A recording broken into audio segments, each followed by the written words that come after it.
Agora a gente está aqui no estúdio com a presença de Marcos, de Alexandre, da defesa deles.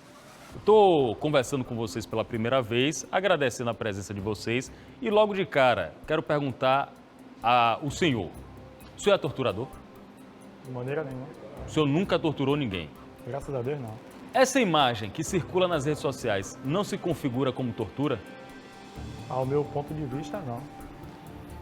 O senhor é Alexandre. Correto. Agora eu quero perguntar a Diógenes. O senhor é torturador? De maneira nenhuma, não. Sou trabalhador. Trabalhador. Nunca torturou ninguém? Nunca torturei ninguém. Já fez mal a um ser humano, a um animal, alguma coisa Nunca fiz mal a assim? ninguém. Na versão dos senhores, o que é que aconteceu nessas imagens, nessa cena? O que foi que aconteceu ali que chamou a atenção do Brasil como um todo? Primeiro, Alexandre. A princípio, a gente já vinha sendo, provocado, roubado, chacoteado e muitas outras coisas que não convém falar no momento, em rede pública. Porém, a gente teve a paciência, posso dizer paciência, e o amor também, porque quando você olha para o lado do próximo, você está tendo amor, de conversar, de perguntar por que fazer isso. Porque, por exemplo, o William, principalmente, que é um rapaz que o pai mora na Tranqueira dos Neves, a mãe mora na Perovaz, e ele estava trabalhando na ladeira, ganhando R$150 por semana. Chegou até meu conhecimento, me pediu uma ajuda, falou da história dele, me comovi, falei, não, vou ajudar. Como a maioria que me conhece no centro, sempre, não, Alexandre, sempre cria uma situação para botar os meninos para não ficar parado. É assim que o povo me conhece, que eu sou camelô desde 6 anos de idade. Estação da Lapa, quando fundou, meu pai já trabalhava lá, e eu já acompanhava ele pequenininho, nem falava direito ainda. Eu vendia água mineral de 200 ml, era 20 centavos, nem era centavos ainda, era cruzeiro, no tipo do cruzeiro. Então sempre eu fui trabalhador. Como o senhor até citou, o senhor é torturador? Não, eu sou, como falou o George, eu sou trabalhador e muito. Porém, esse fato veio a ocorrer a partir do momento que ele fez a primeira, fez a segunda, fez a terceira e caiu numa rotina. E sempre que a gente está ali conversando, tentando recuperar o ser humano, como eu tentei recuperar ele, ele mesmo que até certo ponto me acusou, claro, pelo que os vídeos relatam, ele é minha testemunha, porque em conversa, mais na frente no Desdobrar, a gente vai estar apresentando, as situações, as provas do que está sendo falado e divulgado, porque as imagens mostram o fato acontecido. Nada justifica o que eu fiz, porém, se explica, Ao ser humano chegar a esse ponto, alguma coisa tem que ter acontecido, Quem foi, olhando para você, para George e para Alexandre, quem foi que filmou essas imagens? No momento que estava sendo dado o esborro na mão dele, como as imagens mostram, eu estava filmando. Por quê? Qual o objetivo de filmar? Era divulgar? Era ameaçar? O que é que vocês queriam fazendo a filmagem? Importante você perguntar isso, porque até então, na mídia, fica-se o boato, o áudio, audível, que a gente propositalmente, fez isso viralizar. E é o que está na mídia, porém não o que aconteceu. Por isso a importância de a gente vir no seu programa e estar esclarecendo os fatos para que toda a população que está nos acompanhando venha entender o outro lado da história. Então, no momento que Diógenes estava dando bolo no rapaz, que a gente estava realmente alterado com a situação que a gente passou de ser roubado e um valor assintoso, comparado ao que ele vinha roubando antes, eu que tive a ideia de falar, George, eu vou filmar, porque quem mente, quem rouba também mente, e ele vai chegar na casa dele ou para as demais pessoas que conhecem a gente e dizer que a gente bateu nele em vão. Se bem que nem com motivo a gente deveria ter batido, foi um momento de ápice. Porém, o senhor admito que mesmo se tivesse sido roubado ou sofrido outro tipo de crime, não é esse o comportamento? Com certeza, eu admito que a gente agiu errado com imprudência e a pior parte não era nem para ter agido, porque cabe à polícia, tem autoridades que foi designada para esse tipo de função. Porém, como eu estava citando, que não justifica mais explica, a gente estava há muito tempo passando por aquela situação. Não foi só eles dois, foi várias pessoas. Semana anterior a esse acontecimento, eu tive uma situação bem pior lá. Rapaz de segurança trabalha na rua, faz a segurança das lojas e da rua. E ele mesmo estava arrombando minha loja todo dia e roubando. Eu passei por isso também. Então juntou tudo, chegou a esse ponto. Diógenes, você tem prova? Eles negam que praticaram roubo, furto, qualquer tipo de delito. Eles falaram, gravaram com o Aratu. Vocês têm prova de que isso aconteceu? Temos provas e várias provas, não são várias. Tanto de Marcos como de William. Eles trouxeram aqui, a defesa de Alexandre e Diógenes, os dois advogados, trouxeram imagens. Eu queria ver em primeira mão, não vi as imagens, não sei do que se trata. Se a gente puder, Renato, soltar as imagens, o que seriam o roubo, o furto. Olha aí, vocês podem explicar para a gente que imagem é essa? Essa imagem aí, ela foi gravada com a intenção de mostrar que ele de fato estava roubando. Tanto que essa imagem não foi divulgada como a outra, porque nossa intenção não era em momento nenhum divulgar as imagens, tanto batendo como mostrando de fato que ele fez o furto. A nossa intenção foi filmar para ter uma prova, mas não para divulgar. Só que acabou que o vídeo ele está apanhando, viralizou e deu tudo que deu aí. Nesse vídeo aí, eles assumem que estavam praticando esse vídeo aí é o de Marcos, quando a gente abordou ele para saber o que foi que ele tinha feito com o valor que ele tinha pego lá na loja. Quem foi dos dois, estou conversando com o Alexandre e com o Diógenes, quem foi dos dois que ferrou, que queimou, que botou lá 171? Foi eu. Por que isso? Isso aí não denota um desrespeito, uma humilhação, uma tortura no fato de ter riscado para sempre, deixado essa marca eterna nos jovens?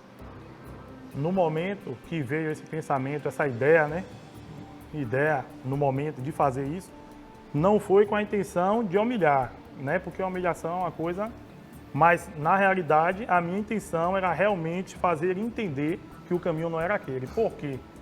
Tinha feito a primeira, a segunda, a terceira, a 10ª, na 10ª eu cheguei a esse ponto. Porém, eu passei por um trauma na minha infância, ainda está aqui, dá para ver, foi bem pequeno, mas ainda está a marquinha aqui, ó. Tá marcado, mas é muito diferente do 171. É porque tem o tempo, né? Isso aqui é quando eu era criancinha mesmo, resumindo. Eu cheguei na panela lá e peguei um pedaço de carne, mas eu não pedi autorização à minha madrasta.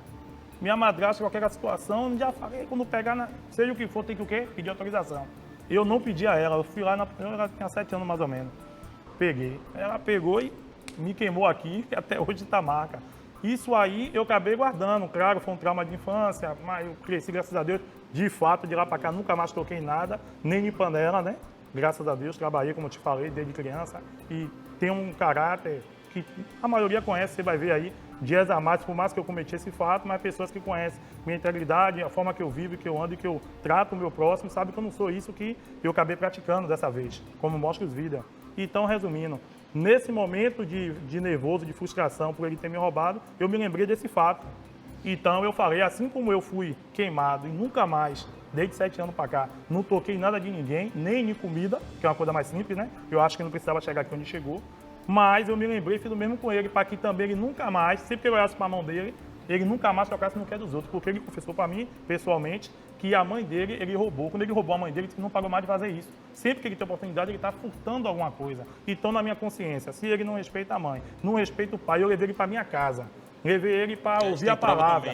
Tudo isso eu tenho prova. O que eu estou falando aqui não é conversa jogada ao vento. Tudo eu tenho prova. Eu levei para minha casa, tenho foto, levei para a igreja, tudo que eu podia fazer para recuperar ele como ser humano, um ser humano jovem de 24 anos, eu fiz.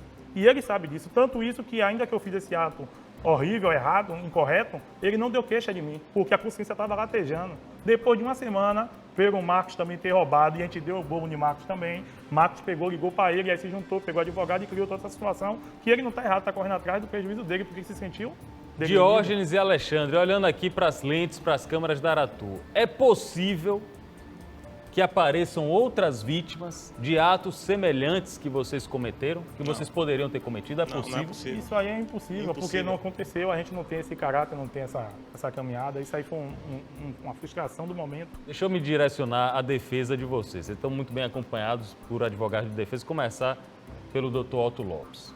Soube até que o senhor se chateou comigo, que eu falei o termo tortura várias vezes. Não vamos nos chatear aqui, doutor. Não vamos nos chatear. É a hora da gente conversar. As imagens são muito fortes, o Brasil todo está chamando esse termo de tortura e o senhor discorda. Por que o senhor discorda desse termo? Boa tarde, Pablo. Inicialmente, dizer que eu tenho um vício da defesa da liberdade. Não escolho causas para defender alguém.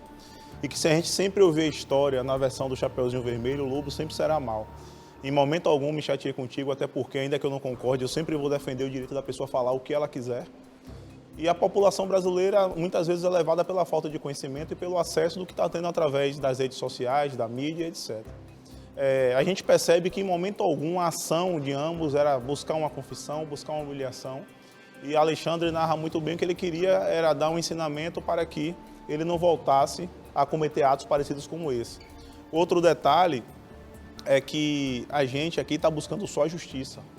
Evite que num momento como esse, de extrema repercussão, se faça um linchamento com pessoas sem nenhum histórico de envolvimento com o mundo do crime, trabalhadoras, com a vida proba e correta, para que eles paguem dentro do que cometeram e não além do que cometeram. Eles assumem o que fizeram, estão dando a cara, como a gente fala popularmente, para bater, porque eles sabem as pessoas que são.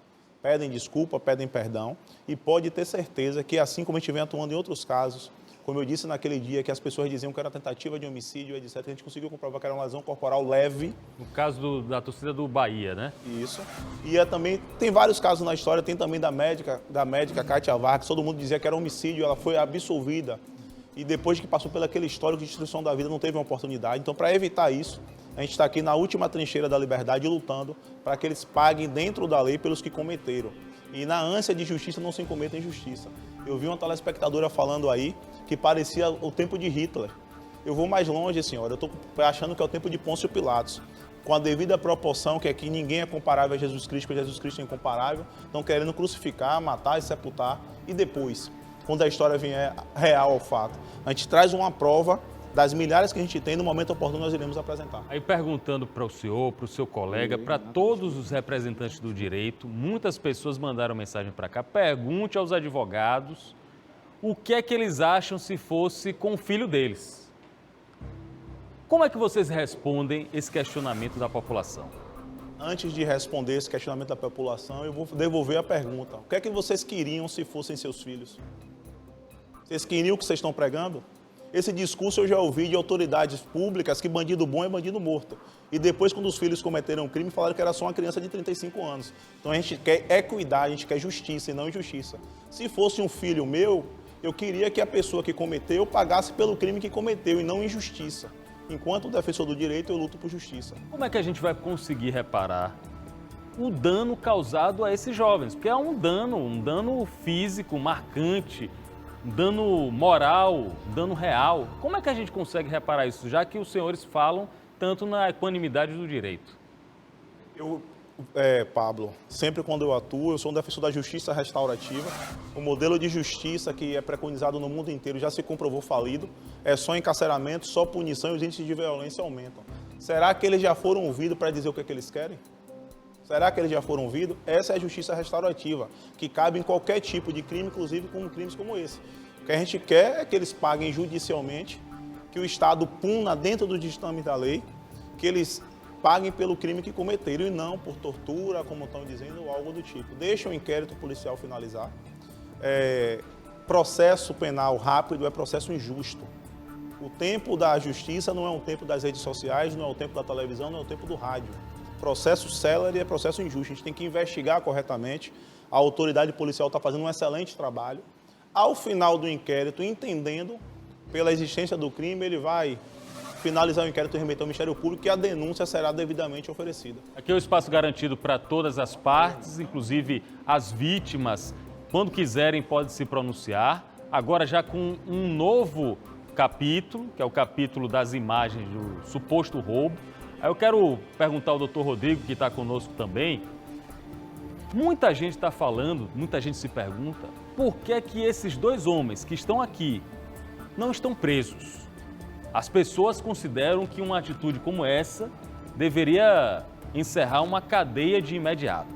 Como é que o senhor responde isso, doutor Rodrigo? Bom, é de se falar que todo fato ele tem duas vertentes, ele tem dois lados. A gente sabe que o Alessandro e o Diógenes, eles têm uma vida laboral desde os 14 anos, são trabalhadores. E a gente sabe também que um surto psicótico leva a pessoa a tomar uma atitude além da realidade. Os mesmos se apresentaram, a autoridade policial competente, foram ouvidos e estamos aguardando o final do inquérito para que o delegado, que é a autoridade competente, venha a trazer essa resposta tanto para a gente quanto para a sociedade. Estamos com o Diógenes, com o Alexandre, eles são acusados de um crime grave. Quero saber de vocês como está a vida, o trabalho e o estabelecimento de vocês. Continua a funcionar o estabelecimento ali na Lapa? Está fechado definitivamente, temporariamente? Como é a vida de vocês agora? O estabelecimento, que na verdade são pequenos pontos, banca de vendedores ambulantes, que é o que eu tenho lá na rua, e a sala foi alugada para guardar essas bancas, porém eu tenho mais de uma, por isso que foi necessário alugar uma sala para armazenar essa mercadoria. Uma banca só, que é o que eu estou sobrevivendo por enquanto, está aberta. A sala que guarda as coisas sempre foi fechada, agora continua mais fechada do que nunca. A minha vida, nunca imaginei que ia chegar a esse ponto, porque eu não posso nem botar a cara na rua, como o advogado falou, né? Tem pessoas que me incriminam e me julgam pelo que eu fiz, mas quer fazer comigo pior do que o que eu cheguei a fazer com os jovens. Numa atitude insana que eu cometi aquilo ali, estou reconhecendo e sempre vou reconhecer, não tem como, que errei, mas quem está me julgando quer fazer comigo pior do que eu fiz com eles. Aí já dá para entender todo o contexto. Vou entender aqui o seguinte, eu não vou também tripudiar de ninguém, eles vieram aqui, a gente não quer tratar mal a pessoa que vem para nossa casa, mas pelo menos, Renato, eu queria que uma das pessoas, um dos depoimentos das pessoas que estão revoltadas com a atitude de Diógenes e Alexandre, eu queria que a gente colocasse para eles assistirem. É importante eles saberem o que é que o povo está comentando por aí. Pode escolher qualquer um depoimento curto de 30 segundos, e a gente vai ouvir o que é que eles vão falar. Pode soltar, vamos lá. Meu nobre Pablo Reis, assisto o seu programa Liga da Madruga e assisto onde você estiver. Aí, mais uma agressão. Se banalizar, se não houver punição, meu querido, vai acontecer sempre. Portanto, meu amigo porteiro, aí mais um exemplo, você que assiste também o programa, esse programa é maravilhoso, vamos refletir. Embora imagino que você deve ser amigo do agressor, por isso está defendendo. Vocês receberam também manifestações de apoio. Foram em minoria, a verdade é essa. Para esse rapaz, para esse cidadão que é porteiro, que acabou de gravar um vídeo e mandar para vocês, você tem alguma resposta para ele? Tenho sim, com certeza. Me colocando no lugar dele, como ele acabou de citar ali, ele está exigindo e querendo uma punição. É o que o meu advogado acabou de falar. E até eu mesmo, que às vezes eu durmo, acordo e penso que é um sonho e vejo que é tudo realidade, que eu realmente acabei fazendo isso. Então eu tenho consciência que eu tenho que ser punido. Mas como ele deixou bem claro, que tipo de punição? Porque quando você prende uma pessoa que nem eu, que nem meu primo, você não está prendendo, como falou, em outras palavras, um marginal. Porque nós não somos marginal. A nossa vida relata isso. As pessoas que fez vídeo, fez mensagens e mandou, elas têm o conhecimento do que eu estou te passando, que nós não somos marginais. Nós somos trabalhadores e desde criança. Do tempo que ainda não era crime a criança infantil trabalhar. Então, será que porque a gente surtou e fez algo desse tipo, nós temos que estar atrás de umas grades? Sabemos que os piores bandidos estão de paletó, não é o seu caso, graças a Deus. É só um exemplo. Estão de paletó e não estão presos. Estão no meio da... Então, quer dizer, a gente que somos trabalhadores e ainda mais trabalhamos como camelô, como ambulante, no meio da rua, tomando sol, tomando chuva, e a gente não teve a condição que, graças a Deus, o senhor teve, de estudar para hoje ser um repórter. A gente não teve. Eu, pelo menos, com 14 anos, eu tive que parar de estudar, porque ou eu trabalhava para comer, ou eu estudava e passava fome. Então, pai e manhã separou, eu tive que me virar. Então, a resposta que eu tenho para ele é que eu quero, mais do que ele quer que eu seja punido, eu quero ser punido, mas da maneira adequada. Porque Diógenes, eu não acho desculpe, justo. Diógenes, você também quer ser punido? Sim, pelo que eu fiz. Pelo que eu fiz. Não pelo que eu não fiz, não é isso? Eu agi num momento de fúria, estava passando por diversas situações complicadas e eles mesmos sabiam disso, tanto o Marcos como o William, porém eles não respeitaram. Nos furtou várias vezes, não foi uma, não foi duas, não foi três, foram várias, e eles sabem disso. E acabou que a gente se cedeu no momento que a gente, na verdade, não tinha intenção de fazer isso, a gente ia conversar com eles, como a gente sempre conversou, explicar que o caminho não é esse, para eles passar a fazer a coisa certa. E aí acabou que eles começaram a fazer, eles não, né? Mais o William, não tanto o Marcos, mais o William, fazer chacota com a nossa cara, como eles já vinham falando na rua onde a gente trabalha, que a gente era abestalhado, que ele roubava e a gente levava ele para a igreja ainda, como diversas coisas que ele falou. Então isso no momento, com todas essas coisas que ele foi falando, com o momento que a gente já estava de ira também pelo fato de ele ter roubado a gente várias vezes, a gente acabou fazendo esse ato aí, que eu me arrependo grandemente, como eu estava até citando no caminho, eu nunca nem entrei na delegacia, nunca me dei uma queixa, nunca fiz nada do tipo, nunca fiz mal a ninguém. E hoje me pego nessa situação por um momento de fúria mesmo, de ira, por toda a situação que estava vindo a acontecer. E é a situação que a gente está mostrando agora, que muita gente não sabia, né? Sabia só do lado deles. É o vídeo ali, ele retirando um dinheiro, algumas cédulas do bolso. Para a gente encerrar, Se Marcos e o William entrassem nesse estúdio agora, vocês pediriam desculpa, pediriam perdão a eles? Eu já pedi, não só para ele, mas no dia que eu cometi o ato, quando eu acabei de praticar, eu entendi que ali eu me excedi, realmente eu deixei os meus nervos falar mais alto, que a minha razão, que eu sempre trabalhei com a razão, mas nesse momento, de fato, eu surtei e não fui racional.